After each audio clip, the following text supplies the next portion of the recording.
A man discovered a business opportunity while eating grilled corn. He noticed his son wincing from the spicy sauce on the corn, yet still enjoying it immensely. This sparked an idea. What if potato chips were made spicy too? He and his family bought large quantities of chili peppers and began experimenting. Their first attempts at making hot sauce were overwhelmingly spicy for the whole family. Hot, like elote hot? Good hot? No, bad.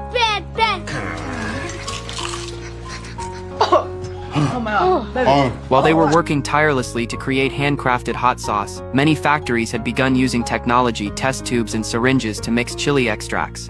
Although this doubled the spiciness, Richard believed that locally grown ingredients combined with Mexican-style hot sauce represented the purest, most authentic flavor. To thoroughly mix the seasonings, Richard temporarily repurposed his hamster's running wheel. His family also scoured the streets, sampling various types of peppers until they finally created a flavor that was both spicy and addictive.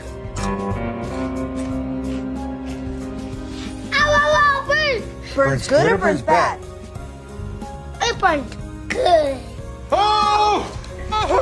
Yeah! Of course we did! Though Richard's hot sauce experiment was successful, the executives busy with layoffs paid no attention to a janitor's suggestion, even mocking him by asking why he didn't just go straight to the CEO. Richard decided to do exactly that. He found the company's phone number and called the CEO, who was in Italy. Thank you for taking my call. I have an idea that you need to hear. I'm listening. Okay, yes, sir. I'm Mexican. I'm proud of it. And there's a lot of us in this country, and we spend money on snacks just like everybody else. We eat Doritos, but not before covering them suckers with tapatio. It's like the more it burns, the more money we'll spend on it. So I thought, why don't I make my own spicy slurry? You made your own spicy slurry? Yeah, I did, and it's good. You can slather it on everything. Doritos, Fritos, popcorn, Cheetos. And the best part, sir, it is 100% Mexican approved. My family, my neighbors, they can't get enough. And I got a plan, Mr. Enrico, to get it to the streets, to get it to my people. I think it will save our factory, and will save jobs. Save jobs, huh? That's a lot of confidence there, Richard. Yes, sir. And you said in the video, think like a CEO. So I did. You saw my video? Yes, sir. And you're a janitor. Maintenance crew, sir. Look, if it's okay, I'd like to send you some samples, sir. Richard, that's more than okay with me. Richard successfully convinced the CEO and obtained an address to mail samples. Richard and his wife enthusiastically sent a large package of samples to Roger. When the CEO put the first Flamin Hot Cheeto in his mouth, he couldn't stop eating them. He called Richard back immediately, not even taking time to wipe his hands, saying he was coming to America to inspect the factory. Meanwhile, factory executives angrily searched for whoever had alerted the CEO. When the factory manager discovered it was Richard, he publicly reprimanded him in front of the entire company. If Roger didn't approve Richard's suggestion and noticed the factory's continued losses, he might withdraw his investment, meaning factory closure and unemployment for everyone. Richard began to doubt himself. When he returned home dejected, his wife Judy, after learning what happened, continued to encourage him, believing he would succeed. The couple then studied persuasive speaking techniques together. On the day of Roger's inspection, Richard dressed in a proper suit. I'm so proud of you, Mo. And I'll always regret not being the man that made you the man you are today. Always. Ahora, chigatelos. You do good, Mo. When Roger's car stopped in front of the factory, the wheels of fate began to turn. Richard's destiny was about to be completely rewritten. The time-pressed Roger immediately called Richard to the conference room for a product presentation. However, Richard felt uncomfortable sticking to his prepared script, so he decided to improvise instead. Richard held up his Flamin' Hot Cheetos and described their deliciousness. When executives asked about projected market share, Richard didn't even know what the term meant. He responded by gesturing to show the length of supermarket shelf space. This much market share.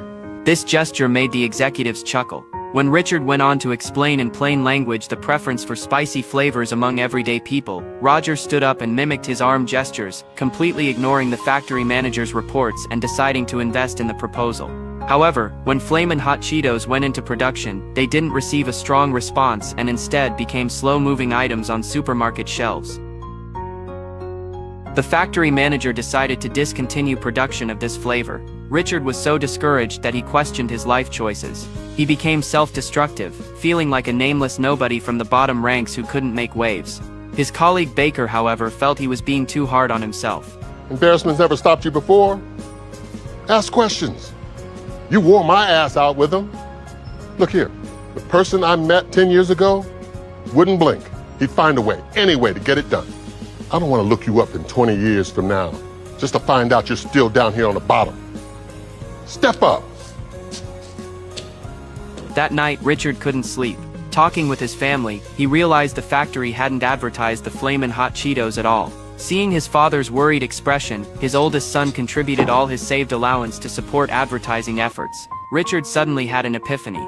He found his old gang friends and hired them for guerrilla marketing. Then Richard went to the factory to boost everyone's confidence in Flamin' Hot Cheetos. When someone tried to stop him, Baker immediately interrupted. Everyone knew the spicy chips weren't slow sellers because of their taste. With increased promotion, they would definitely get a response. Richard decided to move all the factory's inventory of Flamin' Hot Cheetos to vehicles outside. Then his silver-tongued gang friends began giving them away for free throughout the neighborhood.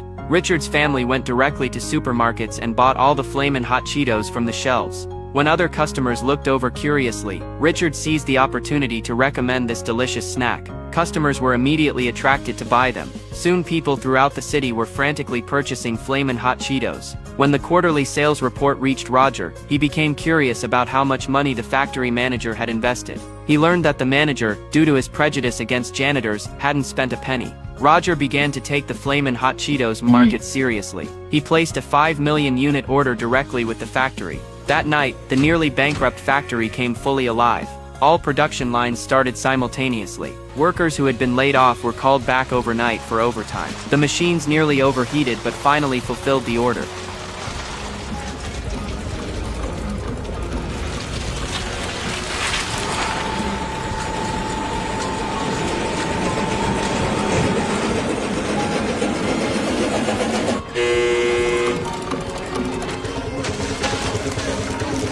Six months later, the factory returned to its former glory. Baker greeted Richard with a smile and reintroduced himself. Now looking at the new plant manager in Bakersfield. Yeah! After expressing happiness for Baker, Richard assumed he was still a janitor and felt somewhat dejected. However, when he went upstairs to clean, Roger had been waiting outside an office door for some time. In front of Richard, Roger inserted a business card into the door. Richard was transformed into the marketing director. Everyone began applauding him. After composing himself in his new office, he shared the good news with his wife. Richard's dream had come true. He had risen to become an executive at Frito-Lay. Flamin' Hot Cheetos has now become a billion-dollar brand. Richard and Judy's love story is admirable as well. They've remained deeply in love through 48 years together. Behind every successful man is certainly the support of a great woman.